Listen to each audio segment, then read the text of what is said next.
What's up, YouTube? Vil here.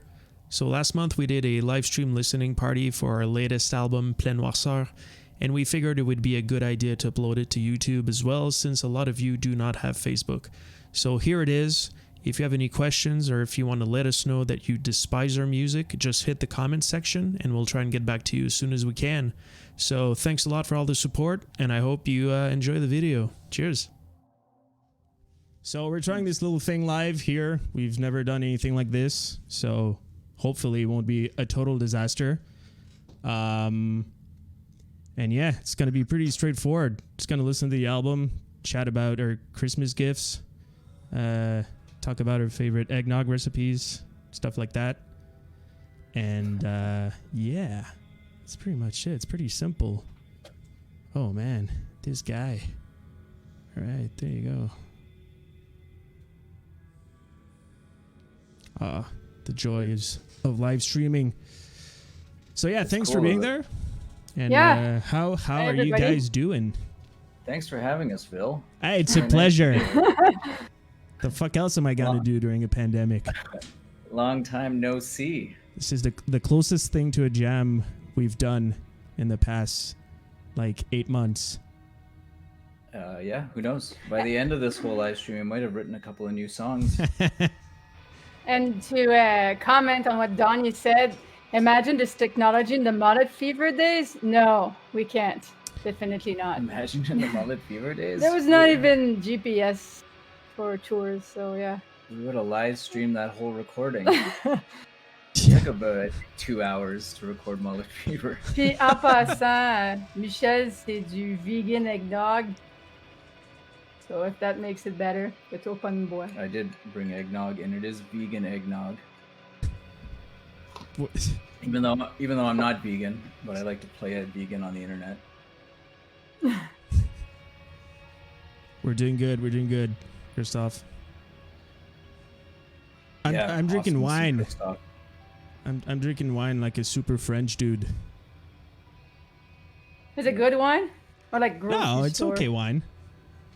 It's decent wine. Yeah, does the work. So we got wine, rum and eggnog, and beer. I got Naughty here. I got Naughty Neighbor from Nickelbrook, which is not a bad beer at all. This is like the perfect. If you drink these 3 drinks, you're gonna have like the meanest puke imaginable. Oh yeah. Like wine and eggnog. So You only gross. do that when you're like 14, 15, hopefully. Hopefully, yeah. Technically, though, I think Mel should outlast us. I think Vil will be the first one down.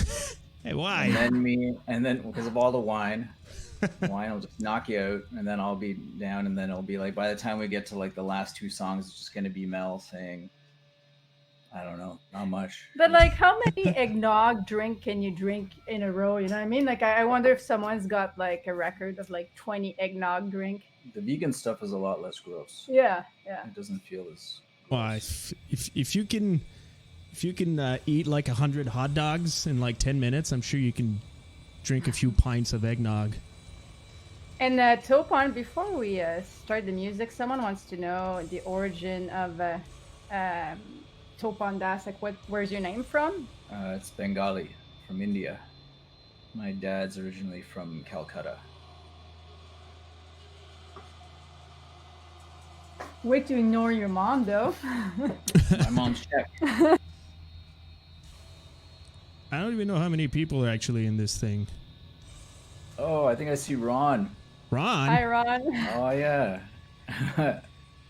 Love Ron. Angry Ron. A guy who we named all of our road cases after. True. And Simon.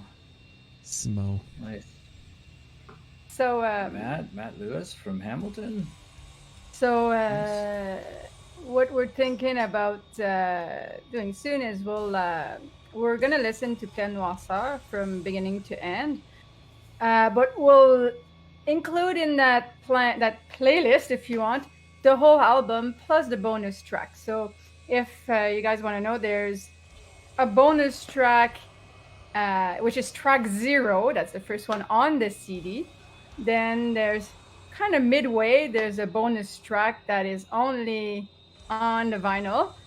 Am I right? Yeah. Yep. And then there's one track completely at the end that's just on the tape cassette. And they're not online, so it's kind of a special. Yeah, because even the CD bonus track, you can't actually rip it from the CD. You have to play it in the CD player. You actually have to play in a CD player that rewinds. So I apologize if you tried to play in a CD player that doesn't rewind. That exists? I think some. I know our CD player upstairs, you need the remote control To actually rewind. So if you lose your remote control, you don't get those 0 tracks? Yeah, it all depends on the CD player. But the way that we're going to listen to it is actually the way that we, like 3 of us, always listen to it while we were working on it. Like while we were finishing it and I was sending mixes to you guys, this is the way that we always listen to it. Yeah, so it's like for me, that's the only way I've heard the actual album, right? With all the 3 bonus tracks. So it's kind of a neat thing to listen to, especially if you're used to like one version. It's kind of nice to hear those songs in the context of the whole album. Yeah. Mm-hmm. It could have been released this way.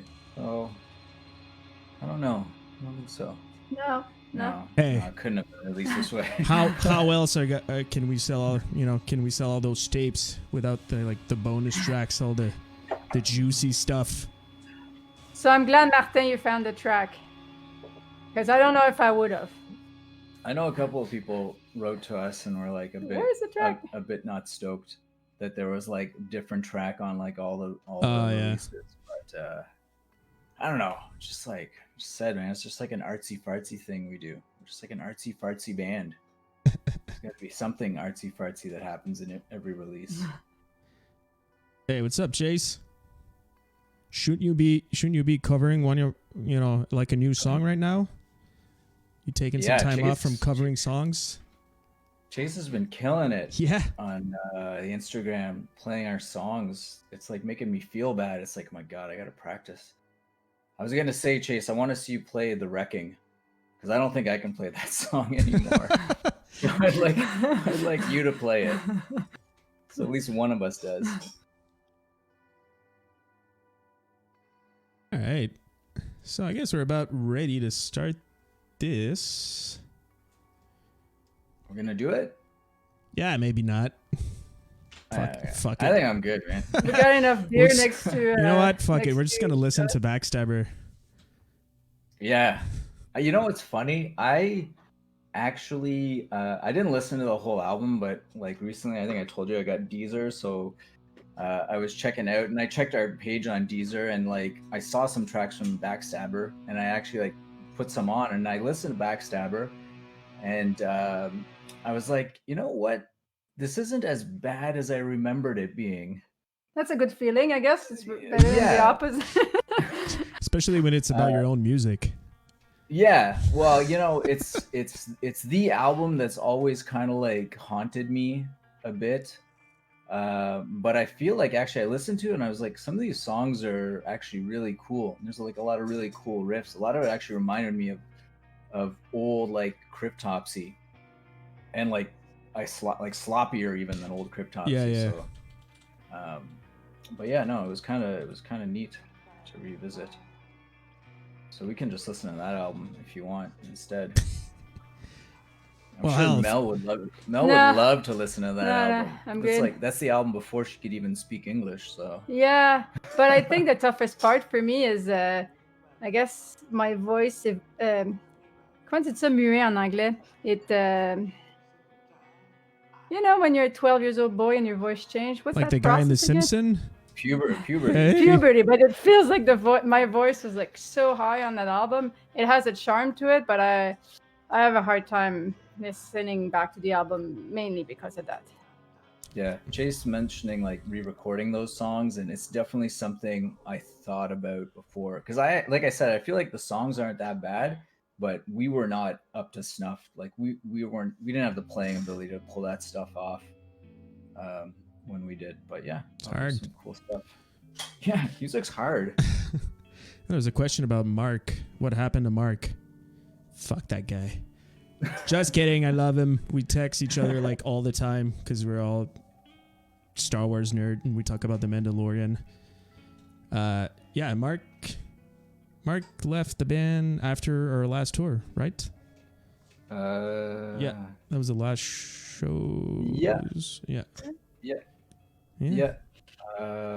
Just before. I think it was kind of decided before we finished up the Desirable Rot touring. Yeah, and he decided to be. He wanted to quit, and he decided to be on the last few tours to kind of finish what we had started, and then finishing the whole circuit for Desirable Rot. But Yeah. we knew, like the last 2 tours, I think we knew that was it, and it felt like that was it for us too with this. Yeah. So yeah, Yeah. that's like we kind of all stopped when he left. Yeah. All right. So you guys ready? Yep. Because it starts way rougher than the original. First song. Yeah. First song. We're gonna do this? Yeah. Well, actually, maybe we should just say like we're gonna do this more like we'll still like chit chat if there's questions, stuff like that, and we'll listen to the album. But this is like the bonus stuff on a DVD, right? Where we listen to ourselves talk, but not too much. But yeah, if you have questions while we're listening, just don't hesitate, and we'll keep chatting too, because we want to make this as fun as possible for everybody. And yeah, I haven't listened to the album in a while either, so I'm kind of, and I was thinking, maybe should I listen to it before, but I think this will be better. sure I you haven't still listened to remember it. in a long time, but I know this very first song because I know it's going to kick in right away. This is actually a pretty old song. Invisible? Invisible. It was originally called, the working title was always Banana Destroyer. Why? Yeah. I think a riff, one of the riffs made me think of Pig Destroyer. Oh. And then bananas was like a thing that we had, like a kind of joke thing we had in the band going on forever. But this song was sitting around like for a long time. And I don't think it was ever going to make it on an album, but it's like a hidden track that and here it is. No one ever has to hear. Here you go. That's half our discography. All right. So yeah, we're going to start it. Let me know if the volume is good for everybody. Try and make it work as good as possible. And yeah, that's it. Here we go.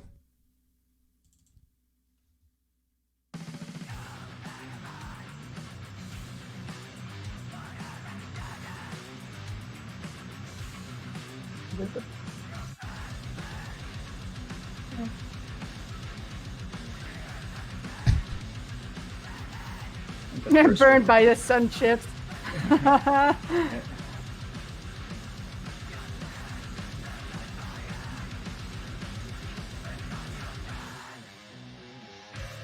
Man, I haven't heard that song in so long.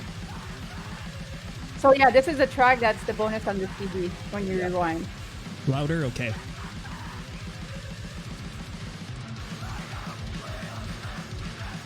I like this part coming up. It's like that.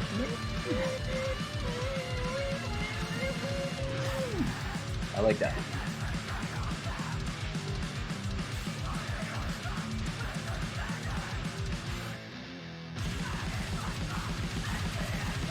This, I think, is like a pretty classic FTF grind riff. Yeah.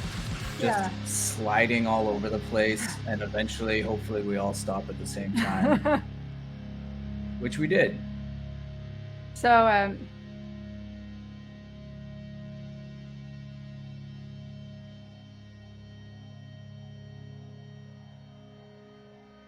yeah.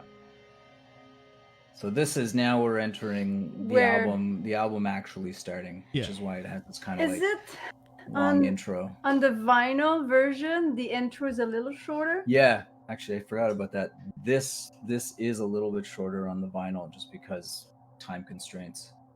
Yeah. So we cut this to make it fit. It was like 22 minutes, and if we had the full kind of slow build up intro, it was like 22 minutes. Yeah, it was 50 or something like that. Yeah, or 22 minutes 30, something really minimal. See, I didn't even know this. Good thing I'm hosting this. Boom. Should just be asking questions really, about. Bill, if you got any questions, feel free to ask. This riff is old as fuck too. Well, This whole beginning is really old. You and I jammed this, and like when we started jamming again, I just dug up like an old jam tape that I think you recorded on your phone or something. This riff, and when it kicks in. The Gojira ripoff. Yeah. Right here. Yeah.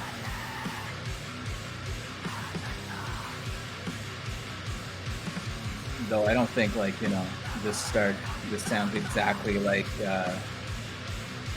Gojira at all. I was talking about my drumming. Oh, you're drumming. We saw Hereditary. Are you talking about the movie, Chase?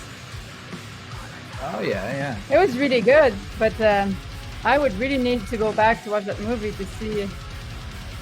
This is Gojira ripoff, totally. Yeah.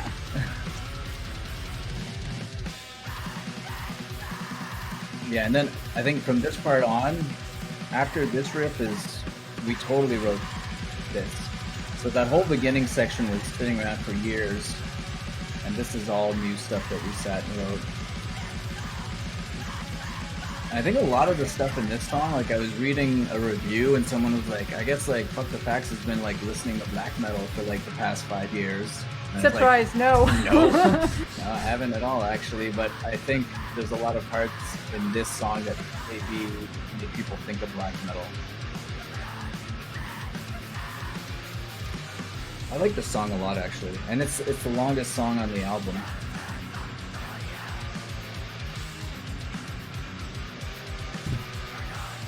Hey, Muskie. Yeah, Muskie. It's forever, man.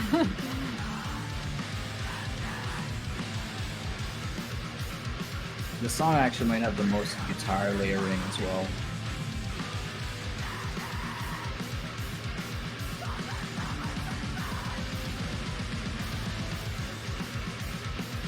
What made us put this song first? Was there was it always going to be this one when you... I think, yeah. I think I was pretty set on this being the song for a long time. This being the first song for a long time. At the beginning always felt like an intro to an album. I think we do a lot of riffs that we call like black metal, but we don't actually listen to black metal. We just got an idea of how it sounds. Like that riff, the riff that just passed, has that kind of vibe. So when I was like 18 and 19 years old, I did listen to a few albums of Cradle of Filth. Is that black metal? Or it's not even, it's pop black metal? Oh, it's like symphonic black metal. Oh, okay. Yeah. But I don't write the riff, so obviously that didn't have any impact on anything. This part,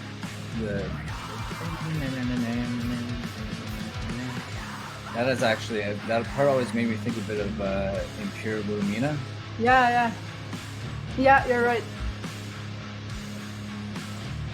4K Blu-ray or VHS release documenting the recording of the new album? Probably not, because we didn't record any material. Dude. Yeah. We didn't really do any studio stuff. We were horrible at that. We do have a sweet laser disc coming out soon. Yeah. What was the name? Was it Laserdisc? Like when before the DVDs, it was like DVDs, but like this big? Yeah. That was Laserdisc? This part, one of the parts I really like about it, I don't know if you really pay attention, especially like now when you listen to headphones, the whole section has got like a sort of like tremolo effect. It goes like slowly like doing this. And I actually recorded the main guitar through this like old Garnet Rebel that has like a built-in tremolo. That effect. Is it a guitar that you used to use live or not? No, I never used it live. Just in the studio. But actually, I remember when Bill and I were jamming this part, I always had this tremolo idea in my head with this section. And it was just like... See, Doug knows about Cradle of Filth early album. Yay! Speaking of Cradle of Filth, check out this riff. Well, you need a keyboard that goes like, Yeah. Oh, there's a bell here. Is there like a lot, like I haven't listened in a while, but like it's all like coming back to me, all these like little subtle things. Like just one time in one of these sections, there's actually like a big like church bell that hits.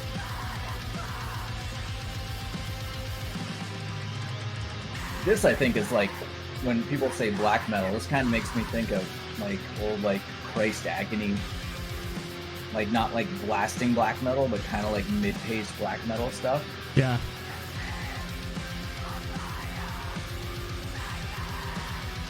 Again, it's like a lot of guitar layering going on. I don't know Everybody wants us to release stuff on 8-track and Laserdisc. I don't know, man. Who has these players still? I wish we did too. I'm sure it's gonna do a comeback at some point. I don't know for Laserdisc. Maybe 8-track had a bit of a comeback, but I think it wasn't as spread as vinyl, so... Well, yeah. Was back in the days, Yeah, so yeah, it yeah. didn't...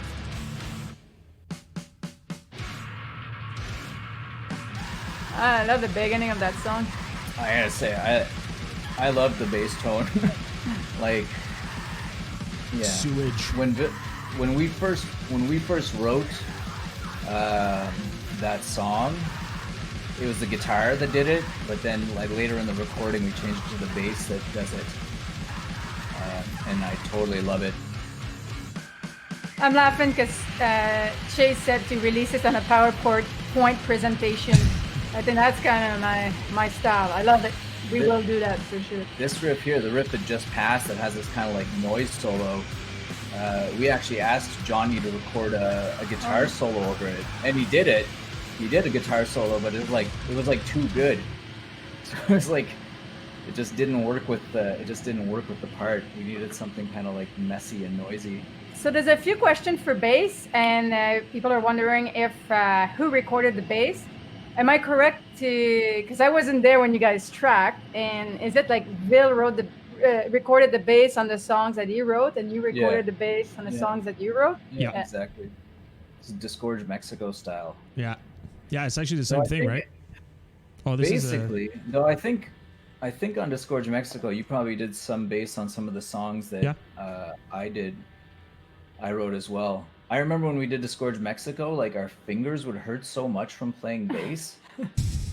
Because that was like an intense recording session where we were in the studio, like, you know, from the beginning of the day until night playing, and our fingers would get super sore and be like, dude, you got to do this part. My fingers hurt too much. Yeah, Disgorge Mexico was all recorded in, you know, studio where you pay. It was an expensive studio per hour, and like this one's in our own studio, so you can break up session a bit more and not reach the point where your fingers are bleeding, right? Like. This is the second. Do you guys see the? They don't see the track titles, eh? Yeah, they do. Oh, okay. Oh, yeah, I see it now. So this is the bonus track on the vinyl. Yeah. Passage. It's kind of cool. Like it makes me, when I think about this song, it's kind of like almost like a fork in the road. So like when the song before ends, it's like either you take this sort of like long way around to the next song, or you just go straight there. But this is something Bill wrote, I don't know, probably when you were like 6 years old or something. So what? This song. Yeah. You wrote this like at least like 23 years ago. No, not this one. This one was no. We were working on the album. Yeah, because you were like, I didn't understand you correctly, and I thought you'd asked me to do a transition for a song to another song, and I was totally wrong. So I brought this to you, and you were like, no, that's not what we're doing. And I was like, oh, well, here it is. Oh, well. It's cool actually listening back to it. And I was surprised because I wrote a few of those leads right on that part. Yeah. And I'm always like nervous when I write leads over Bill's stuff because I just assume he won't like it. But you were actually like okay with it. Yeah, no, it adds a lot. It's subtle, but it adds a lot. Yeah, because I kept turning it down because I didn't want you to like make me mute it. And to answer the question about clean singing, it's not something that's in the works or ever in the plans for us, really, because we use the skills we have, and it's not something, at least that I can do, or have the will to pursue. So No clean singing for me. There's actually clean singing on this album, but you'll probably never hear it. I was just thinking that. It's talking. No, Bill does. Yeah. Bill has uncredited vocals on this album. You guys need to point it out when it happens because I always forget to hear it. Don't worry, Bill will point it out. But yeah, title track. First song that we started writing once we started jamming again. Turned out really well. This intro, or this whole like beginning of the song, changed a lot from when we jammed it. I don't know if you remember, Bill, like when we first started jamming this song, like the beginning was really different. When did you guys started jamming this one? Was it like when you started back jamming in like 2018 or something? Yeah, 2017 maybe even. But again, this has a lot of different layers.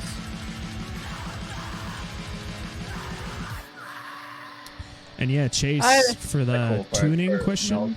Yeah. That part's awesome. Oh yeah, I love how like the vocals crack. Like, I love sometimes how like, you know, a certain shittiness level brings character when things are not perfect. Sometimes it sounds bad, and sometimes it adds character. Our slogan has almost always been like nice and shitty. Yeah, you should see us live. We have a lot of character. But there's always like, there's gotta have like a shitty kind of quality to it. That section where it's like just the guitar and Mel screaming over it too. Like I spent a lot of time on that, figuring out how that was supposed to sound. It seems so simple, but man, I experimented a lot with that part. I tried so many different guitar tones for that section. Oh yeah? Yeah. It drove me nuts. See, I didn't. Since you were alone, probably tracking the guitars, we didn't see that. And yeah, Chase, to answer your question about tunings, like that second bonus track, Passage, has, I think it's open something. I don't remember, but it's open as if I'm playing like a lap guitar. And the stuff I've been working on now is dropped A on the 7 string. I guess that's the craziest tuning we've done. We don't. Well, you've done drop A, but nothing changes on Zawara's drop A. Yeah. I don't know if we did any drop A before that, but I always write in like B. I'm just too lazy to change the tuning on my guitars.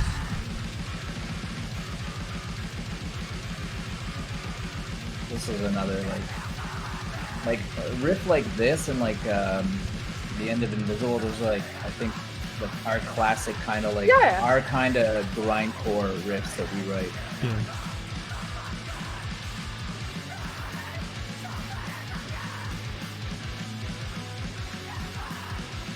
This song's fun. It almost has like a chorus.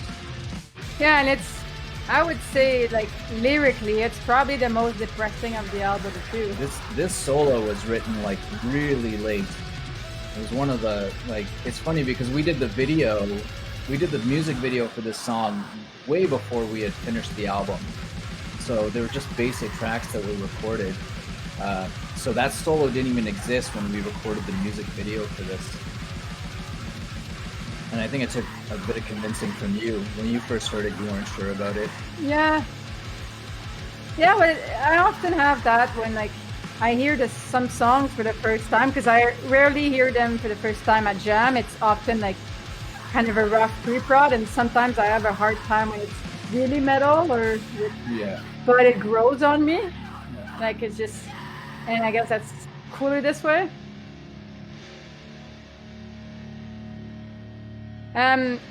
And to answer Ben, I don't think there's anything easier between French or English for vocals.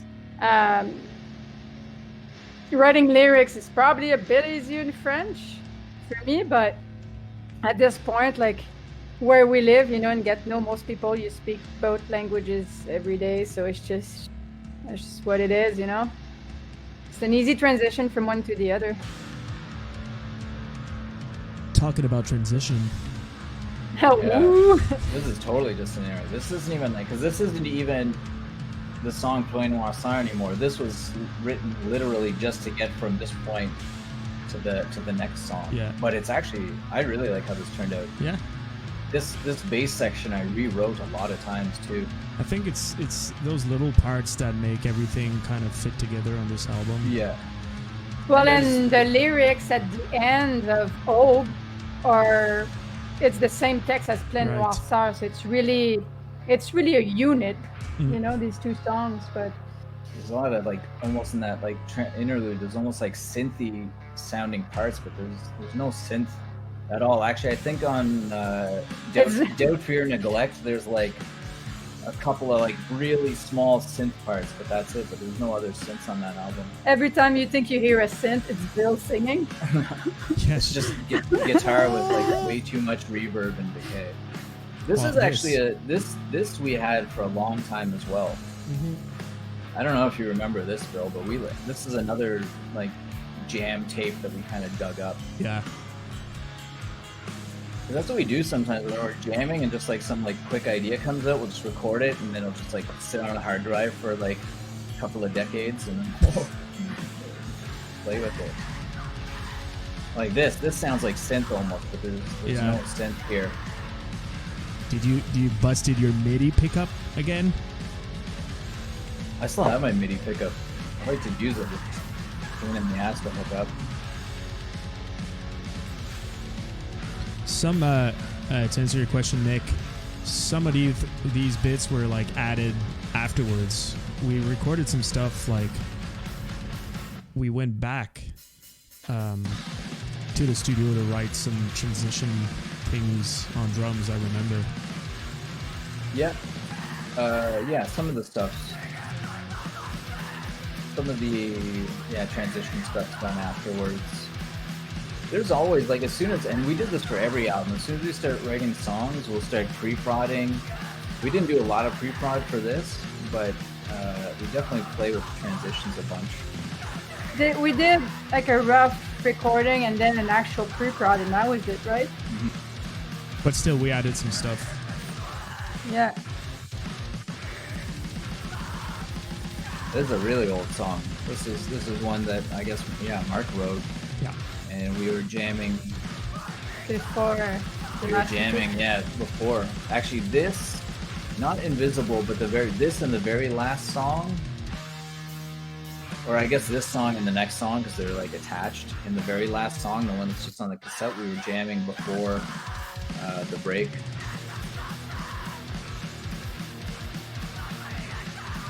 And to answer, no, we don't have a lot of rage in real life. Only Bill when he gets mad at his floor tom, but that's about all the rage that goes here. We're pretty calm people in general, I think. We're getting older too. Yeah. Yeah. I can't get as pissed off as before because it hurts my back now.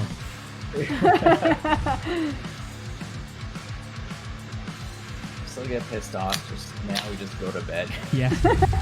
instead of doing anything not about that it, it's like, I'm just gonna go to bed. It's not that bad. I'm just gonna drink my eggnog and go to bed.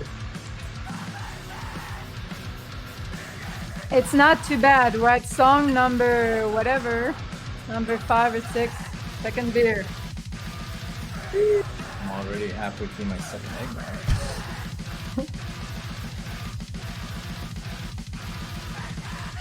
There's that chord. That's that chord we always do.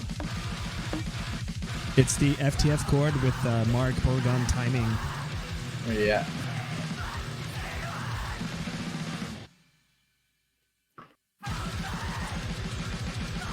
À quel âge? You were like 19 or 20, I think. Yeah, We're 20. Michael's asking at what age I joined the band. I was 19. Michael. 19 And I years was like old. 22 or 23 when I joined. Like, holy crap, you know? Time flies. Yeah. Yeah.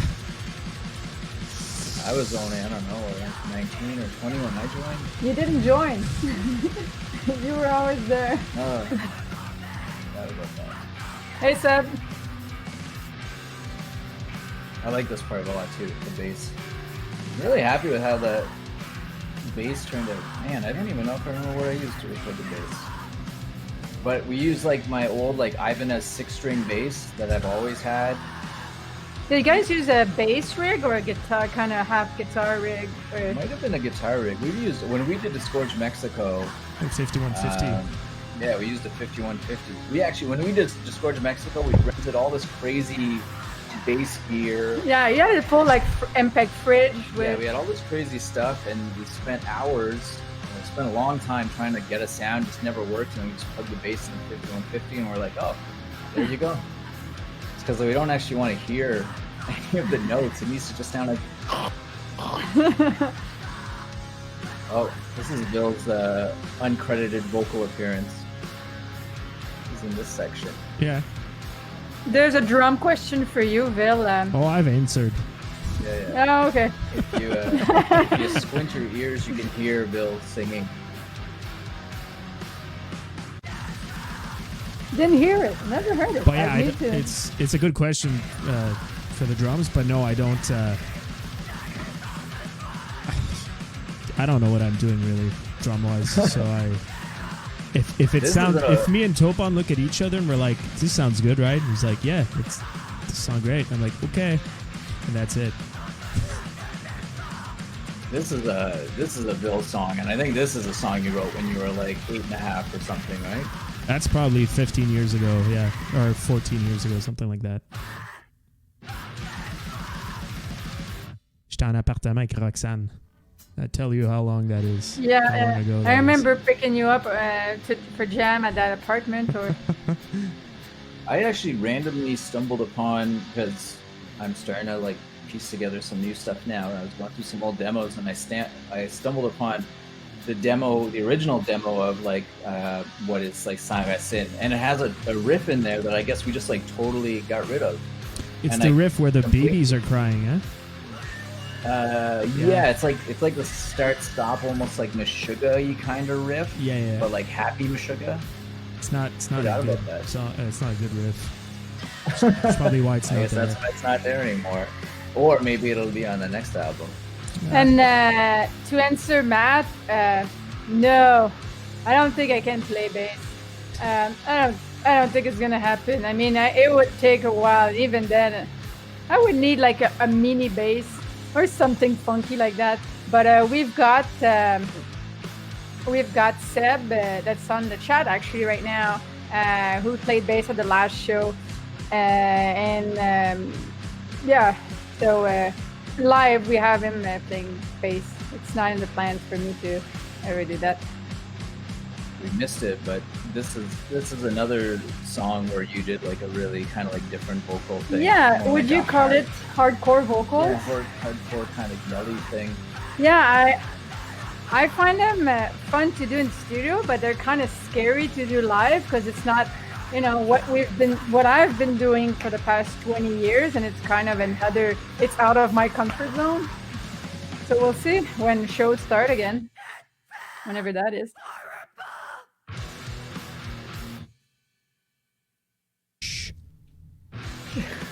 I like this part a lot, and I like that it's like silent in those sections. I think for those silence, I used to have 3 vocals out of 4 silence parts, and we decided to cut an extra one, and a vocal on one of those parts to give it more of a breather. It was kind of.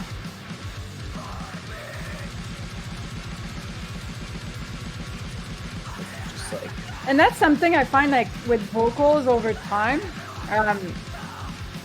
Like I tried to not put vocals on every riff. I used to put more vocals, and now I prefer giving a bit more space to music. I mean, it's all a question of taste, I guess. But yeah.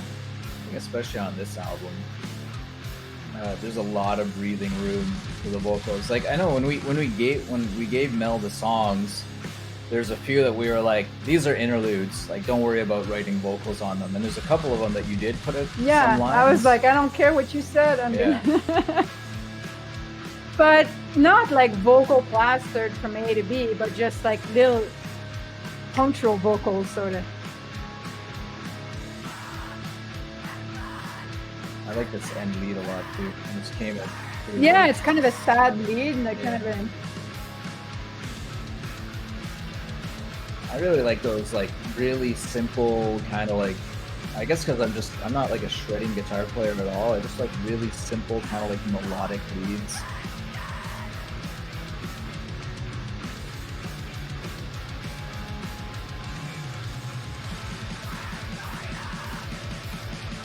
This is kind of black metal. Yeah. Yeah. well, I guess this is what black metal sounds like, right? don't say things like that. People are gonna get mad. We're black metal now. That's it. Done. Chugging wine.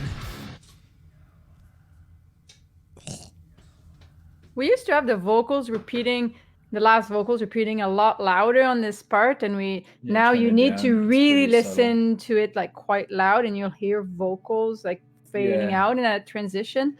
Yeah, it seemed a bit cheesy when it was too loud. Yeah.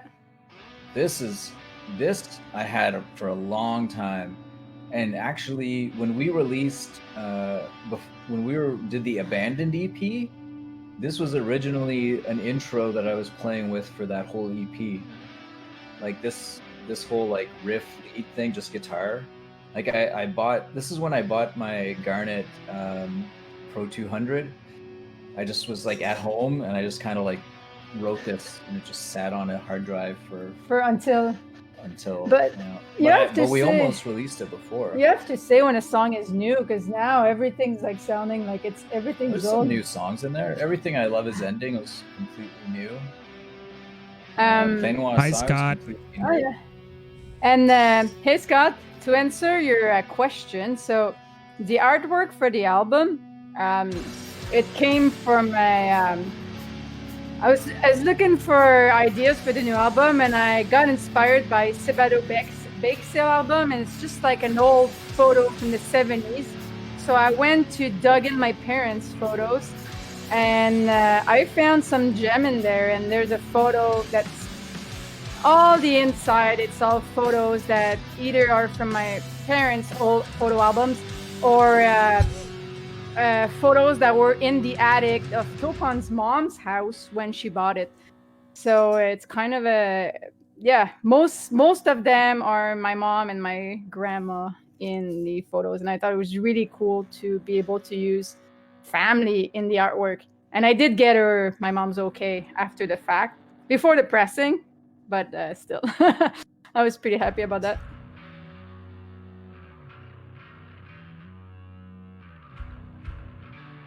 This is a pretty different section. This I is the remember when sound we- where you go to the bathroom and get another beer. Yeah. Oh yeah, pay attention. It's the build up. That's a song I was not supposed to write vocals on. Yeah, this turned into a song, but this really grew This is at a, this is the song we went back to the studio to do the drums. Yeah. This is like a Yeah. completely different sounding drums for this part. yeah.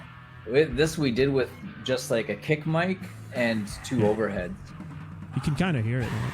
Oh yeah, but because we had a completely different drum part for this, and it just did not work.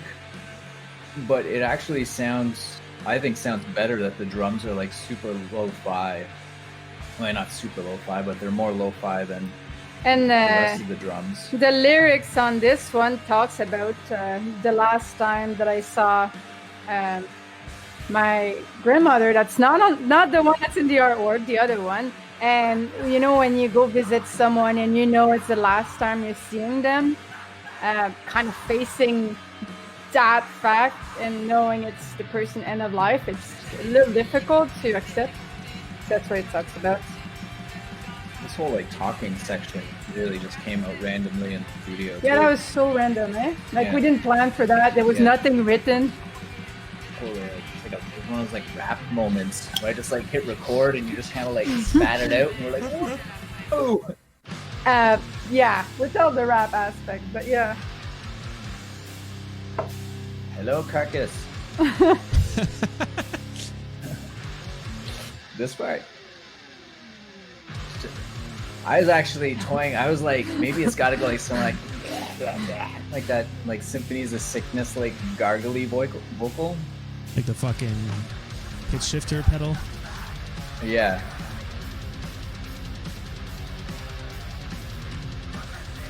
Yeah, this is pretty death metal. I think this is as death metal as we get on this album.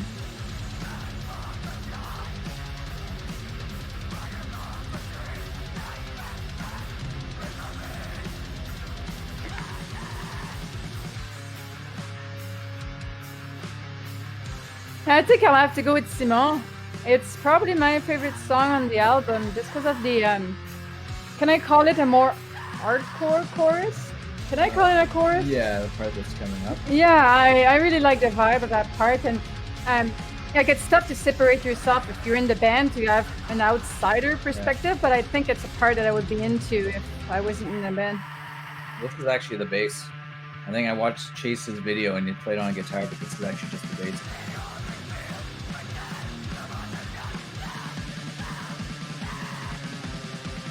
And no, Topan's not drinking milk, it's eggnog with rum, whatever that drink is called. It's called eggnog.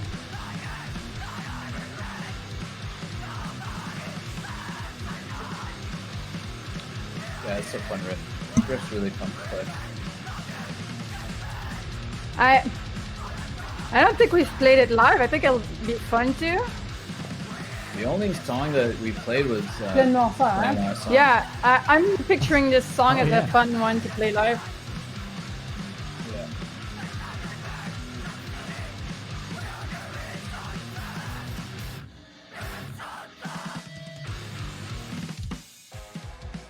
I like these songs because I don't have to blast beat. Someone's asking if we would ever have our daughter screaming on the album. We tried. She doesn't want to, and We asked her. our oldest one is 10, and she's good. She can scream.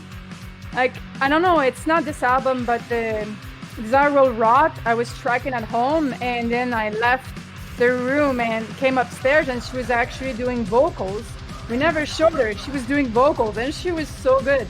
But she doesn't want to, and we gotta respect that. Yeah, we still gotta wait to do that 2-singer thing. Yeah. I bug her all the time. I joke. It's like, once your mom doesn't want to do it anymore, you're in the band. You're gonna be the vocalist, whether you want to or not. Yeah, we're gonna do a thing where I become family the manager business. and she's the vocalist. Yeah. Oh yeah, you gotta pull an arc enemy. I don't know what this riff's. I think it's like the drum beat reminds me a bit of like Macabre almost. Like I the don't think it drums, sounds anything with Macabre, but because he's always what do you like think of that? riding that double bass. Yeah. My couch still smells like Johnny Ive. Hey, we all still smell like Johnny Ive. Someone was asking earlier what happened to him. He's not on Desirable Rot at all. Yeah, he's on this. Yeah, but he left before we did any touring. Yeah, so right after we recorded Desirable Rot, he left the band to pursue more of a, like having a normal job that pays, because it was tough for him to keep traveling here and, mixing it with the band. So, but yeah, it was really fun while he was here. Oh, this is another Bill song. Yes, and this was kicking around for a long time too. Simo's talking about that fade out. Wasn't that an accident? And how? Yeah. That fade out from the last track, like. Well, it was supposed to fade out, like, and get like low fives, kind of like the beginning of this song, and was gonna just like transition smoothly into it. And then I didn't write the automation properly or something, so that like punch ended up being like not low fi, and I was like, oh, that sounds cool. Keep it. I love when mistakes happen and it just creates something new. It's a fun song. Reminds me of Dillinger. Yeah, This totally. part for sure. Bill, when did you write this song? When? Wait, Oh, this isn't one of your 15-year-old songs, right? This is probably, it's definitely at least 10 to 12 years old, maybe more. Yeah, 'cause I remember we played this, I think, like, the Ink Spot even. Yeah, no, I think I did that in 2007 or 2008. Yeah. Because I have the demos right here. I think, yeah, 2008. This song, you know what? I don't think this song changed very much. It didn't change like, the at actual all. demo version. Demoed it 12 years ago, same fucking version on the album. Yeah. It's kind of like, it sounds like that era almost. That's good. Yeah. It was, like, written. Well, like Chase is saying, like the more mathy stuff is me, but it's often like old songs where I would listen to that kind of stuff a bit more than now. Now I just want to go slow. When it's drumming, he wants to go slow, and when it's guitar, he goes fast.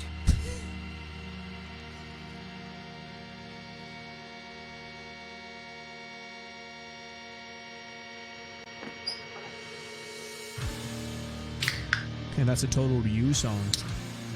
This is me. Whenever it's like slow, like melodic, like this, it's usually me. This is another. I had this idea for a while too. Oh, I remember. I think did I like that song the first time I heard it? No, you didn't like this. No, but now I love it. For you, yeah. It's so sad, like the vibe. Yeah. The working title for this song was actually also an ending. I kind of had this, and I was like, "This is going to be the end of a song one day," and no, it's just its own thing. And yeah, someone called me out on needing to pee. Yes, you can't just keep drinking. I can. Yeah. Yeah, this is totally like my vibe of like melodic metal. Makes me think, I don't know, I think Paradise Lost, but this is maybe even, I don't know, because the only Paradise Lost I really know is like Shades of God and Gothic. So, but I don't know, it makes me kind of think of that style. And that's another part I think I was not supposed to write vocals on. Yeah, this was kind of like meant to be an interlude. Yeah, but I think it adds a bit. Yeah, Catatonia, I agree with Chase. It gives me the vibe. Catatonia, yeah. I don't know a lot of Catatonia, like Brave Murder Day. Like, I love that. And this might be kind of that style, that vibe. It's the song is like one riff, like the whole rhythm guitar is just playing the same riff each time.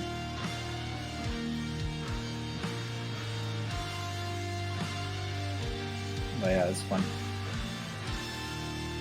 What did I think about like, sorry. Hey, we got a Star Wars question here. We got, to set our priorities straight. Stop this live stream. This makes me like Guns N' Roses, November Rain kind of band. Yeah, Morphis. It's Jan saying the same thing. Yeah, it's all the same, like kind of. Morphis, Guns N' Roses. November Rain. Yeah. November Rain. I watched that video recently, November Rain. It's so epic. The video and the whole song, it's something else. If we make a video for this song, that's what it should be. It'll be like me, like on like a cliff, playing that one bend. Let's never do that. And then it just fades out and goes into noise because I didn't know how to end the song. Blink 182 vibe. Of course, that's Andy.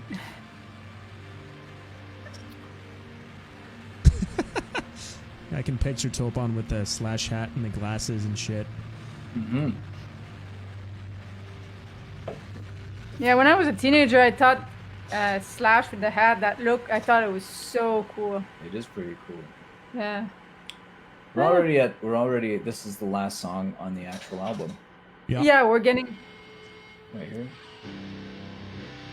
I like this one. I like this too. I like this riff, and when we first started working on this, I think Bill was like playing drums over this part, and we just were like, nah, this riff will be better with just like no drums. And it's so nice to have a drummer that just doesn't need to play all the time. That doesn't want to play Right. drums. It wouldn't be an interview if I didn't talk about like shit about drummers at some point. But I think that's all like question of balance. Like there's times when it's good there's no vocal, other times no drums, and yeah. This is the very last song I think that we were working on before we decided to kind of like cut it off. Yeah, because even in the studio, I wasn't entirely sure what I was doing, and in a lot of parts in this song, a lot of those drum parts kind of came together while we were doing drums. And it's kind of the beauty to record in our studio, in Torment studio, is like if you don't like how it sounds, you stop and you try something else, right? That's not ideal, but Yeah, we had that luxury. We had the luxury of doing that. Vil isn't short for villain. It's for my last name. 'Cause my name is Matt, right? Mathieu, and like everyone is fucking named Mathieu. So over the years, it was just confusing. So people call me Vil because of my last name. That's Villandry, which has nothing to do And with being because he's a villain. villain. No, it's just the first 3 letters of my last name. Because when you were in Rotten Pieces, there was you, and then there was Dez, who's also a Matt, right? I know. Yeah, that was the idea. It was like there's too many Matts, so let's Many make sure Matts. no one is named Matt in this band. Yeah, then there was no Matts. Yeah. Vilbert. see, it's like the Spice Girls, but there was many Matts. I never had that problem, because if not, I would have been Mel M and Fuck the Facts, but there's no other Mel, so we're good. The whole end of this section, we spent a bunch of time. I remember sending, I sent Bill like a whole bunch of different ideas for the ending of this, and I think you worked on a few different ending ideas as well. Yeah. I spent a lot of time on this ending. I think because it was like the last song we wrote, we didn't play around with it as much, or it still ended up probably being a bit more of a studio song than some of the others. I like this part. Because it's just you. Yeah. I like when it kicks back in too. I think it's kind of cool. Didn't we used to have a bit more stuff going on there and we toned it down? Maybe. I think so. Recorded some noise or something.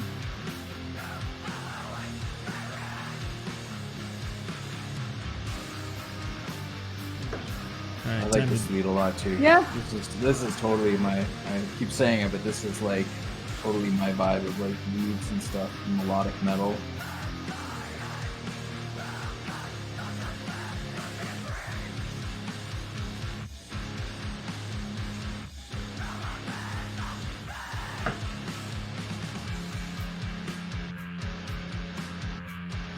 But this song does feel like the end of an album. Yeah.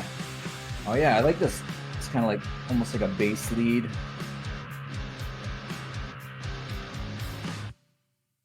So now we get the last song that's only on the tape. Yeah. And this is our Cannibal Corpse ripoff. I actually really like this song. I think this song even could have been on the album. It's fun to play too. Yeah. This one reminds me of earlier Fuck the Fact days. Yeah, because we always have one Morbid Angel song, one Cannibal Corpse song. This is the Cannibal Corpse song. Yeah, this song's actually really fun to play. But it didn't fit anywhere on the album that would have made sense. So.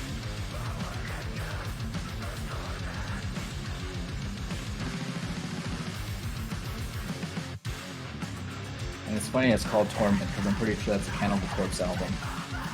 But you didn't know that. You don't know anything about Cannibal Corpse. So No. you can play ignorant.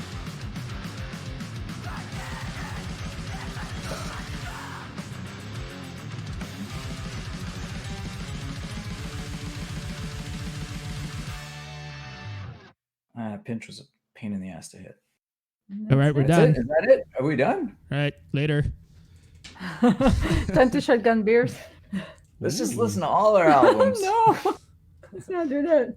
I'm into it, man. Two eggnogs and like a half a beer. So someone suggested that we call Chris Barnes for guest vocals. Chris Barnes. Oh man, yeah, maybe Chris he'd be Barnes. into it. And Matt, you were asking about, are you often jamming or mainly writing parts on your side and then send recording? And it really depends. Usually we try to write as much as possible when we jam, but obviously we haven't been jamming often since fucking like February.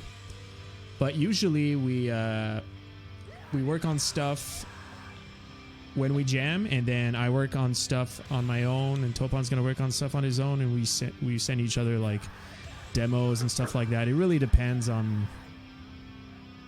what we're working on, but usually I'm gonna do like a full song and send it to Topon, and he's gonna actually, I don't know, maybe you can talk about it, Topon, but I think you usually like it better when we work on shit while jamming. Yeah. You exactly. Like you write more complete songs on your own. I think it's because like you're a drummer and you can think about that stuff as well. And I don't know. I don't like to think too much. Merci, no? I'm not great about. Programming drums and stuff. And yeah, I don't know. I like it when we jam. Because usually I find those are the best songs we write. Like Pleine Noirceur. Solitude is another one that we wrote just like totally just jamming. But it's always like between Topon and Vil. Like I'm never involved in the writing, and like I've had that question before. Like is like vocal patterns first? Never. It's always like music first. It's always you guys that kind of. Yeah, like Mel doesn't really play an instrument, and I feel because of that she doesn't think about music in the same way as someone that would, and I actually feel like it pays off in a really cool way, because sometimes we'll like write a song, or if I write like a few riffs at home or we have something, I'll be thinking of, oh, there's this pattern in my head vocally, and then Mel will do something completely different. And then like I'll realize it's actually way cooler because my idea was just more kind of like following the guitar or following what the music was doing. But I think because you don't have as much of like a music background, you don't like, you see more just kind of like the big picture, and you're not like thinking about the individual elements as much. Yeah, and more often I would say I follow the drum more than even guitars. We write to a click. We don't write to a click. Well, I guess unless we've written it at home. Vil does. So Topon doesn't and Vil does. That's the answer. Well, when we jam, we don't put on a click. No. But later on, we'll figure out the tempo. Yeah. Like everything's recorded to a click. Yeah, because if you do stuff at home that you send me, it's definitely on a click. Because you do send me stuff with Drum Machine. Yeah, it's on a click. Right. But I think, I don't know, maybe some of those tempos might vary. Yeah. Time for beer. Actually, tempos always vary depending on that stuff. Yeah. Yeah, Vil programs drums for the demos. Yeah, Vil's like awesome at programming drums. You were always awesome at programming drums. I remember even like that early stuff you did as a kid. Yeah, well, I still use Cakewalk. That's what I used when I was like 16. The first thing I've ever recorded, I think I still have it. It's horrible. Oh, yeah. And it's a cover of Children of Bodom. It's really horrible. But I still have it. Yeah, but that's how you start learning the programs. Yeah, but to this day, everything I demo is like still on Cakewalk, because Cakewalk was like bought off by another company, and they do like the super simple DAW, and it's free, so that's what I use. And it just came out of necessity, right? Because if you want to do some demos and you don't have a buddy with like mics and a drum kit, and you still want to do like full band shit, well, that's your only option, right? It's kind of sweet because there's even fucking 20 years ago you could do that on a computer already. So but yeah, I still do the same thing in the same program. Still works. Yeah, I think that's the idea, right? It's just like what you're comfortable with. Yeah. You know, it's not always about like, you know, Cubase or Pro Tools or whatever, you know, a superior drummer, all that stuff. Like, just like find what works for you and just go with it. Like, I think for us, like a lot of it is even still, you know, in jams, just like you come up with an idea and just you hit record on your phone and you're just like, that's it. You know, and we'll figure it out later. Do we still speak to Daiquiri? Yeah. I love Lee. Well, and Mike. Lee played with us, right, for a while? Yeah, Lee did a few shows with us. The video of Vil playing Lost Upon Lost, yeah, that's a Vil song. We've played that song so many times live, and I'm still not sick of it. No, it's a fun song. Yeah.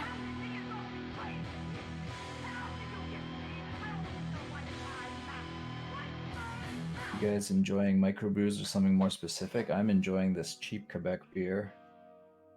We buy this one because it's cheap. It's the cheapest that tastes fine. Under that, you can't drink it. Bill's probably enjoying something fancier. Yeah, I'm drinking some fucking rare shit, actually. Oval. Yeah. This shit is like impossible to find. I drove 15 hours this summer to go to their brewery, and they were closed and sold out. No, you didn't drive just for that. It was like on a road trip. Yeah, it was a road trip, but that was like my whole thing was like the only thing I want to do is go to that place, and they sold out like all their beers. And my buddy just came to my house today. Hadn't seen him in weeks, and he was like, "There you go, Merry Christmas." It's not fresh anymore, but I was like, okay, I'll grab it. But yeah, it's like fucking impossible to buy these fucking beers. It's great. Someone that saw us in Oshkosh. That's pretty awesome. Oshkosh. Yeah, I remember Oshkosh. I don't. I need more cues to remember, but that'll be. Oshkosh? That's where there's a huge airplane show. Was it with Black Dahlia? No. No. No. It's just us. It's northern U.S. I feel like we played Oshkosh more than once. At least twice. I don't know. I don't remember. I feel like we've played that area like a lot of times. Yeah.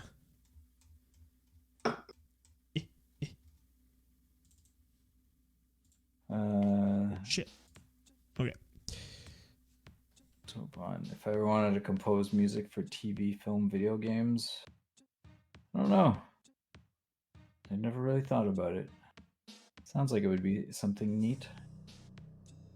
I did actually, our buddy, I actually didn't compose that, but our buddy Dave Hall made a movie, and Luc Lemay did the soundtrack, and I mixed it, so I did that.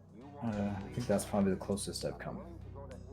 And Mike, I totally remember which show you're talking about, and I remember meeting you at that East Coast show with Black Dahlia. I think it was one date we did in the East Coast with Black Dahlia.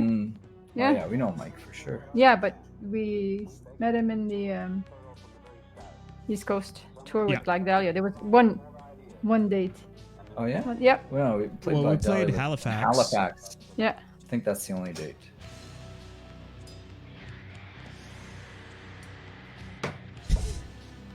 Basement show in Kitchener with the vocals cut out. That sounds like right. So many shows. Sounds like every show. There's one show that I remember. The PA was so quiet. It's so not powerful enough. But there was no point in screaming. I was like, I shouldn't be screaming. You can't hear it. Even if I do the loudest vocal, you still don't hear them. I was like, what's the point? And then we had a second show the same night. So I was like, yeah. Time to save the voice, like I remember that. How do you feel about Moosehead? It's the only I don't mind Moosehead. I don't mind. Like, it's better than a 50, but it's still like gonna give headaches and all those extra fun things when you drink a lot of them, Oh yeah, we played in Moncton as well on that tour. Oh yeah, so it's 2 dates in I think Mike's 3 dates. Moncton, we played Halifax twice. We played the Pavilion, and then we played the Seahorse Tavern. Yeah, Legacy of Hopelessness. Hoplessness. Legacy of Hopelessness. Yeah. We do have planned for another music video. Yeah, we actually have one that's done. It's gonna be out soon. Well, we didn't have plans, but there's one. Yeah, there's one that's coming out soon. It's actually our buddy Dave Hall, who's like made videos for every single album since Stigmata High Five. He's done videos for a lot of other people. I'm trying to remember. I know he did Today Is the Day. You did the MDF DVD? Yeah, he did the MDF, the movie. You did the Disgorge Mexico movie? Yeah, I did Disgorge, yeah. But I think he did stuff for other bands too. Talking about 50. Huh? 50? You remember that scene in the Disgorge movie? I don't know if it's 50, but anyways. Yeah. There's in the movie like a girl pissing in a bottle. Is it a bottle of 50? Might have been. I can't don't recall. I don't remember. Since, yeah.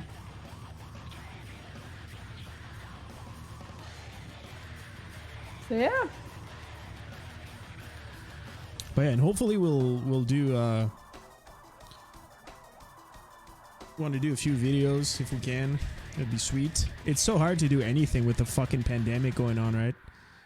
Like it's it's weird. Well, we had a bunch of plans, and they all kind of like shit the bed. As you know, we had the pandemic, and then it's like, oh, things are getting better, and then they're like, we're in lockdown again, and so yeah, it's been really tricky organizing any of that shit. Yeah, and yeah, Yeah, shows.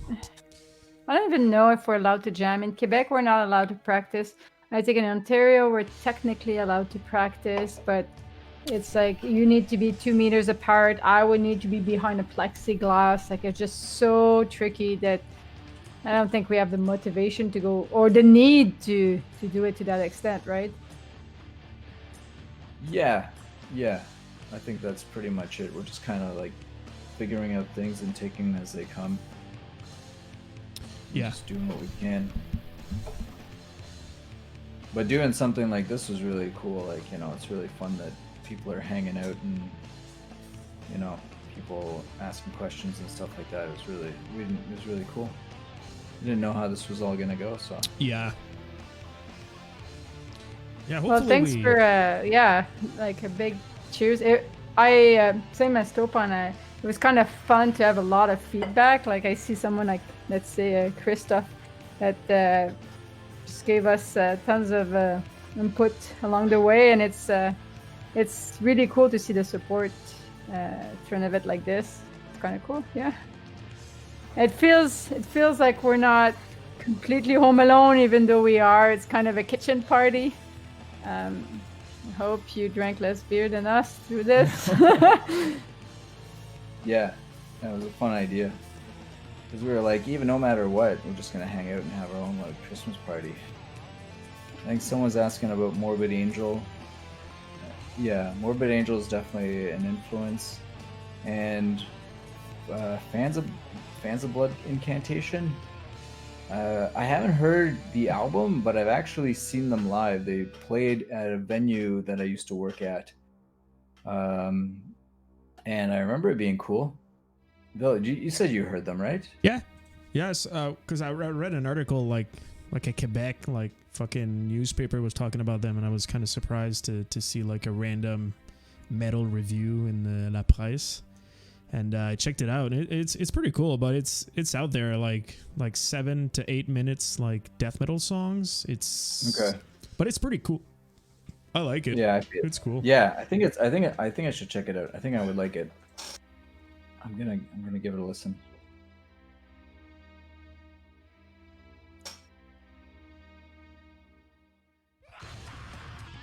Doesn't come to Windsor. Yeah, Windsor. Yeah, So the many Coach and fun Horse times is in Windsor. closed.